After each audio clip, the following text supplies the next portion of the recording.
चिंतामणी नगर येथील रेल्वे उड्डाणपुलाच्या कामाला गती आली असून गुरुवारी लोखंडी गर्डर बसवण्याच्या कामाला सुरुवात झाली आहे। जानेवारी महिन्यात पुलाचं काम पूर्ण करण्याची अट असताना गेल्या वर्षभरापासून या पुलाचं काम सुरू आहे। आता 15 ऑगस्ट पूर्वी म्हणजे 1.5 महिन्यात हे काम पूर्ण होण्याची अपेक्षा आहे। मिरज पुणे रेल्वे दुहेरीकरणाच्या कामामुळे येथील चिंतामणी नगरचा उड्डाणपूल पाडण्यात आला होता। जून महिन्यात प्रत्यक्षात कामाला सुरुवात झाली होती। जानेवारी अखेर या पुलाच्या कामास मुदत देण्यात आली होती, मात्र पुलाचं काम सतत रेंगाळत राहिले। कामात काही बदल झाल्याने आणि प्रशासकीय अडचणींमुळे काम रेंगाळत गेलं, त्यामुळे नागरिकांचे या पुलाविना पर्यायी मार्गावरून हाल होत आहेत।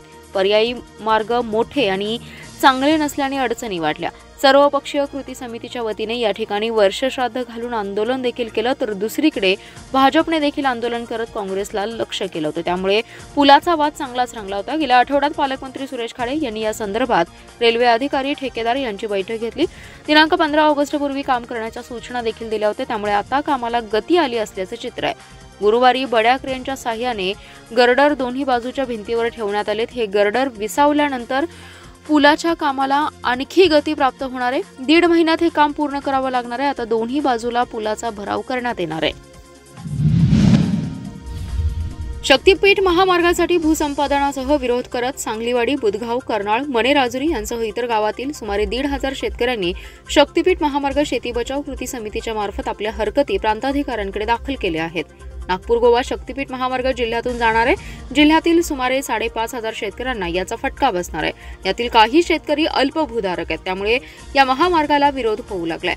सार्वजनिक बांधकाम विभागाच्या वतीने जिल्ह्यातील भूसंपादन करण्यात येणाऱ्या शेत जमिनीची अधिसूचना 28 फेब्रुवारीला काढली होती। त्यामुळे शक्तीपीठ महामार्ग शेती बचाव कृती समितीच्या वतीने हरकती दाखल केल्या होत्या। यावर सुनावणी घेणं अपेक्षित असताना पुन्हा 7 जूनला भूसंपादनाची अधिसूचना प्रसिद्ध केली। त्यावर पुन्हा शेतकऱ्यांनी हरकती नोंदवल्या।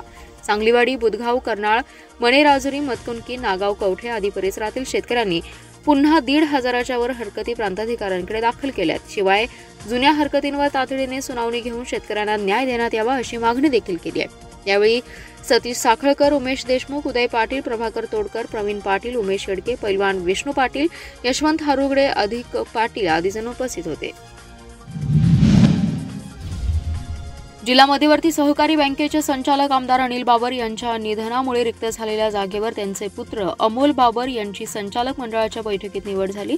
खानापूर तालुका विकास सोसायटी गटातून अमोल बाबर यांचा एकमेव अर्ज दाखल झाल्याने त्यांची बिनविरोध निवड जाहीर करण्यात आली आहे। जिल्हा बँकेच्या सभागृहात जिल्हा सहकार उपनिबंधक तथा निवडणूक निर्णय अधिकारी मंगेश सुरवसे यांच्या अध्यक्षतेखाली सहकार प्राधिकरणाने संचालक मंडळाची बैठक घेतली। नामनिर्देशन पत्र वाटप आणि स्वीकृती या काळात दुपारी 12 वाजेपर्यंत खानापूर विकास सोसायटी गटातून अमोल बाबर यांचा एकमेव अर्ज दाखल झाला। बाबर यांच्यासाठी संचालक तानाजी पाटील हे सूचक तर महेंद्र लाड यांनी अनुमोदन दिलं। त्यानंतर अर्जाची छाननीनंतर दुपारी 12:30 वाजताच त्यांची बिनविरोध निवड झाल्याचं जाहीर करण्यात आलं। जिल्हा बँकेचे अध्यक्ष तथा आमदार मानसिंगराव नाईक, उपाध्यक्षा जयश्रीताई पाटील यांच्या हस्ते नूतन संचालक बाबर यांचा सत्कार करण्यात आलाय।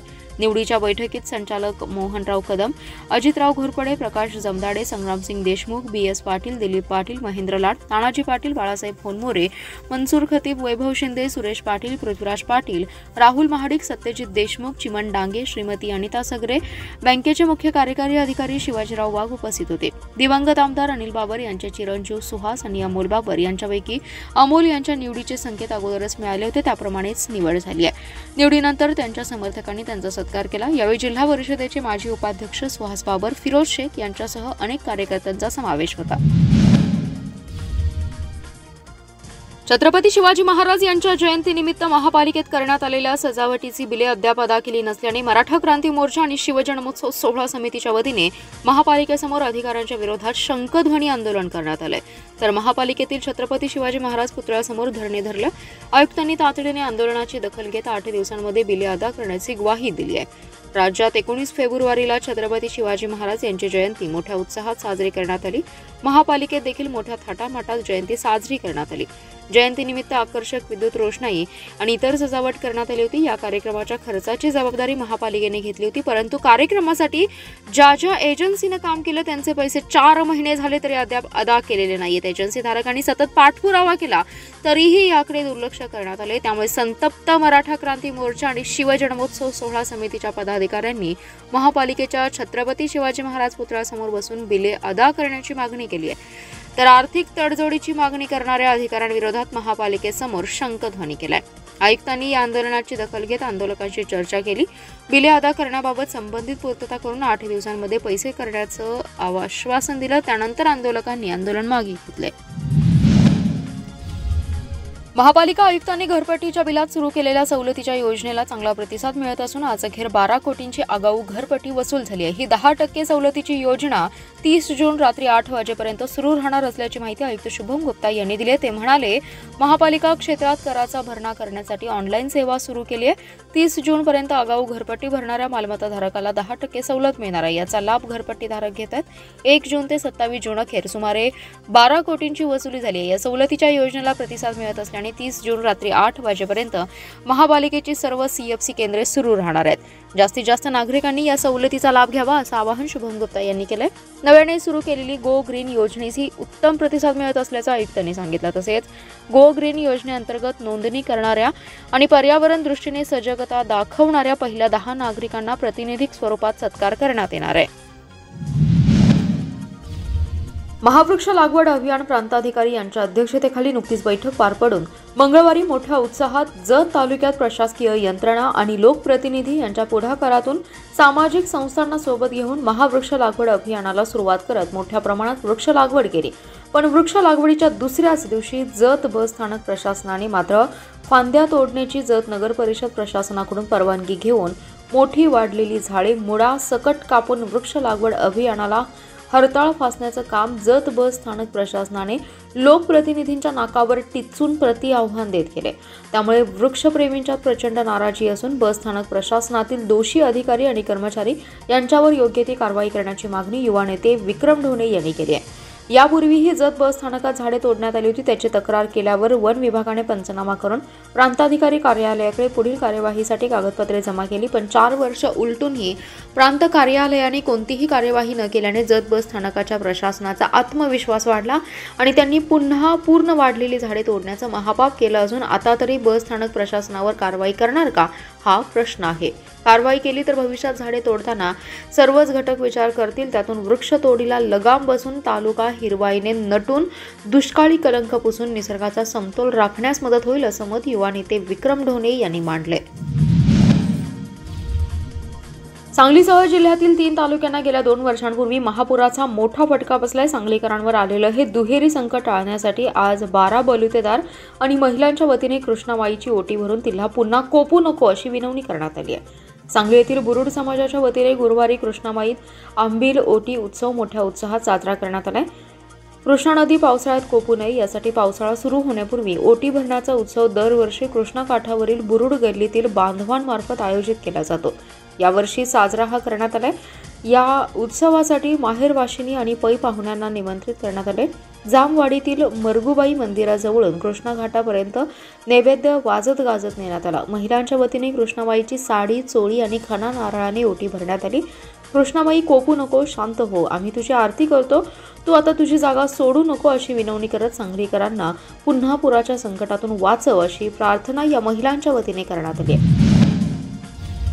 मिरज शहरातील लक्ष्मी मार्केटमध्ये वाहतूक कोंडीची समस्या जटिल बनली आहे। वाहतुकीला शिस्त लावण्यासाठी महाराणा प्रताप चौक ते दत्त चौक आणि तिरंगा चौक ते दत्त चौक या मार्गावर दुचाकी वगळता एकेरी वाहतूक सुरू करण्याची मागणी मिरज सुधार समितीने मिरज शहर वाहतूक नियंत्रण शाखेकडे केली आहे। सहाय्यक पोलीस निरीक्षक सुनील गिड्डे यांनी नुकताच मिरज शहराचा पदभार स्वीकारला। यावेळी मिरज सुधार समितीच्या वतीने त्यांचा सत्कार करून निवेदन देण्यात आले। महाराणा प्रताप चौकातून महापालिका, प्रांत, तहसील, बांधकाम, मिरज न्यायालय आदी शासकीय कार्यालयांसह शाळा आणि महाविद्यालये आहेत। शिवाय मिरज पूर्व भागातून याच चौकातून शहरात यावं लागतं। काही वर्षापूर्वी महाराणा प्रताप चौक ते दत्त चौक आणि तिरंगा चौक ते दत्त चौक या मार्गावर दुचाकी वगळता एकेरी वाहतूक होती। मात्र लोणी बाजारात भाजी बाजार भरला जात असल्याने हा प्रयोग यशस्वी झाला नाही। सध्या येथील भाजी बाजार हटवण्यात आलाय। महाराणा प्रताप चौक ते दत्त चौक आणि तिरंगा चौक ते दत्त चौक या दोन्ही मार्गावर रिक्षासह अन्य 4 चाकी वाहने एकमेकांच्या आडवे येत असल्याने अपघात आणि वादावादीचे प्रकारही घडत आहेत। म्हणून वाहतुकीला शिस्त लावण्यासाठी एकेरी वाहतूक सुरू करणं गरजेचं आहे। यावेळी मिरज सुधार समितीचे ॲडव्होकेट ए काझी, अध्यक्ष आसिफ निपाणीकर, कार्यवाहक जहीर मुजावर, उपाध्यक्ष राकेश तामगावे, नरेश सातपुते, राजेंद्र झेंडे, अभिजित दानेकर, सलीम खतीब, वसीम सय्यद, सौ गीतांजली पाटील, श्रीकांत महाजन आदी जण सदस्य उपस्थित होते। जिल्हा परिषदेच्या प्राथमिक शिक्षण विभागाकडे पवित्र पोर्टलमधून नव्याने 95 शिक्षक सेवक दाखल झालेत। या उमेदवारांच्या कागदपत्रांची 3 जुलै रोजी तपासणी करण्यात येणार आहे। त्यानंतर त्यांना नियुक्तीचे आदेश देण्यात येणार आहेत।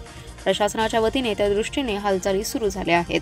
गेल्या आठवड्यात पवित्र पोर्टलमधून आलेल्या 248 शिक्षकांना समुपदेशनद्वारे नियुक्त्या देण्यात आल्या आहेत। आता नव्याने शिक्षक सेवक दाखल झाले, त्यामध्ये मराठी माध्यमांचे 74, विज्ञान गणित पदवीधर 6, सेमी इंग्रजी असे एकूण 80 शिक्षक सेवकांचा समावेश आहे। तसेच कन्नडमध्ये 8 उपशिक्षक, 6 विज्ञान गणित पदवीधर असे एकूण 14 आणि उर्दूचे 1 उपशिक्षक असे एकूण 95 शिक्षक सेवक दाखल झालेत।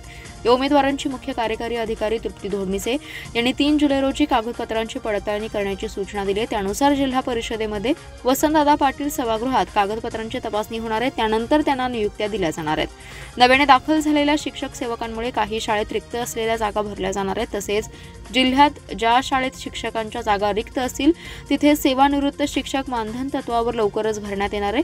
शासनाकडे यासाठी मान्यता मागवण्यात आली आहे। मान्यता मिळाल्यानंतर लवकरच ही प्रक्रिया पूर्ण करण्यात येणार असल्याचे प्राथमिक शिक्षणाधिकारी मोहन गायकवाड यांनी सांगितले।